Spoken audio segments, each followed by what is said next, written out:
Évangile de Jésus-Christ selon saint Jean. En ce temps-là, Jésus déclara : Amen, Amen, je vous le dis, celui qui entre dans l'enclos des brebis sans passer par la porte, mais qui escalade par un autre endroit, celui-là est un voleur et un bandit. Celui qui entre par la porte, c'est le pasteur, le berger des brebis. Le portier lui ouvre et les brebis écoutent sa voix. Ces brebis à lui, il les appelle chacune par son nom, et il les fait sortir. Quand il a poussé dehors toutes les siennes, il marche à leur tête, et les brebis le suivent, car elles connaissent sa voix. Jamais elles ne suivront un étranger, mais elles s'enfuiront loin de lui, car elles ne connaissent pas la voix des étrangers. Jésus employa cette image pour s'adresser aux pharisiens, mais eux ne comprirent pas de quoi il leur parlait. C'est pourquoi Jésus reprit la parole. Amen, Amen, je vous le dis, moi je suis la porte des brebis. Tous ceux qui sont venus avant moi sont des voleurs et des bandits, mais les brebis ne les ont pas écoutés. Moi je suis la porte, si quelqu'un entre en passant par moi, il sera sauvé, il pourra entrer, il pourra sortir et trouver un pâturage. Le voleur ne vient que pour voler, égorger, faire périr. Moi je suis venu pour que les brebis aient la vie en abondance.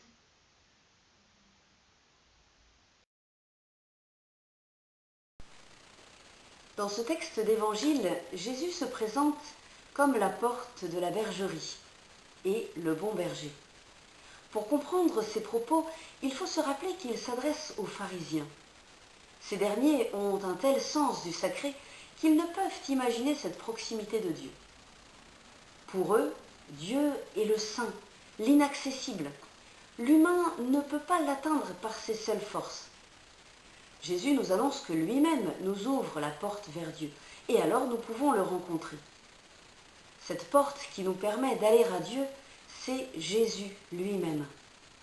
Si quelqu'un entre par lui, il sera sauvé. Cette porte n'est pas une porte qui claque brutalement, ni une porte qui enferme comme dans une prison. Elle est un lieu de passage ouvert à l'humanité tout entière. Il y a de la place pour la multitude. La multitude est invitée à passer par cette porte. Jésus se présente comme la porte ouverte à l'étranger, aux réfugiés, aux pauvres comme aux riches, à la personne handicapée. Cette porte est également ouverte à l'inconnu, à la brebis égarée et à tous ceux et celles qui sont en quête de sens pour leur vie.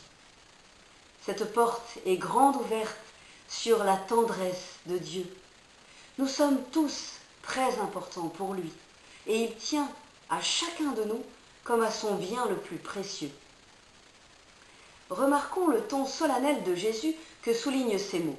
En vérité, je vous le dis. Des mots qui servent d'introduction à deux petites paraboles, peu faciles à comprendre, mais que Jésus expliquera à partir du verset 7 pour révéler davantage qui il est. La première de ces deux paraboles établit un contraste entre celui qui entre par la porte et le voleur ou le bandit qui pénètre dans la bergerie par une autre voie. Habituellement, on cambriole des maisons, mais l'évangéliste, dès le début, nous parle de bergerie et de brebis, de berger.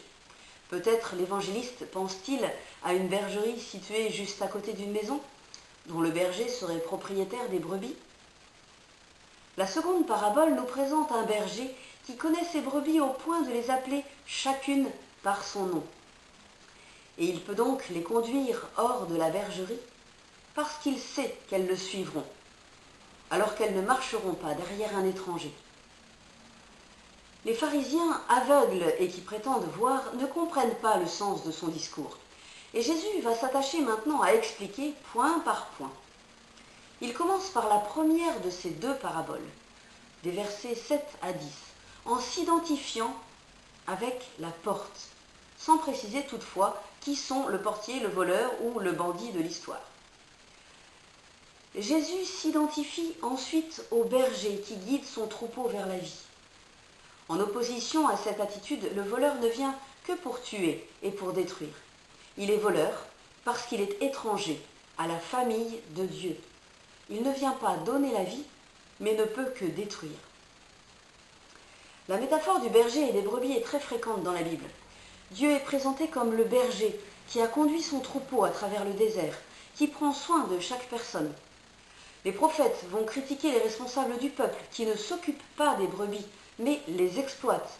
On en a un exemple en Ézéchiel au chapitre 34. L'espérance des temps messianiques est associée avec la venue d'un berger fidèle à Dieu. Les paroles de Jésus se basent sur cette espérance. Et le don de la vie de la part du berger rappelle David, qui risquait sa vie pour sauver les brebis. Premier livre de Samuel au chapitre 17, verset 34. Dans les campagnes de la Palestine, les bergers font partie du paysage quotidien. Le soir venu, ils rassemblent leurs troupeaux pour les mettre à l'abri des dangers de la nuit. Puis le matin, ils viennent le récupérer pour le conduire vers le pâturage. Nous sommes tellement habitués à cette image du bon berger qui donne sa vie pour ses brebis que nous oublions la plupart du temps que le métier de berger était dans l'Antiquité juive un métier méprisé et qu'il était réservé aux personnes les plus modestes. Leur sort était parfois moins enviable que celui d'un esclave. Quant aux moutons, ils ne font pas partie de la catégorie animale la mieux perçue. On ne les élève que pour les sacrifices, pour la viande et pour leur laine. Mes brebis écoutent ma voix, dit Jésus. Moi je les connais et elles me suivent. Il existe une sorte de connivence entre les brebis et le berger. Et la voix du berger n'est pas toujours une voix qui s'impose, bien au contraire. Mais quand même, de temps en temps, le berger parle, comme pour dire « Je suis là et je m'en vais par là ». Et les brebis suivent. C'est bien cela en effet qui nous fait réagir et repartir. Cette voix du Christ qui dit et redit « Je suis là, avec toi. Je suis là pour vous, je suis là pour toi et je te connais. Je te donnerai la vie en abondance. Viens, suis-moi. »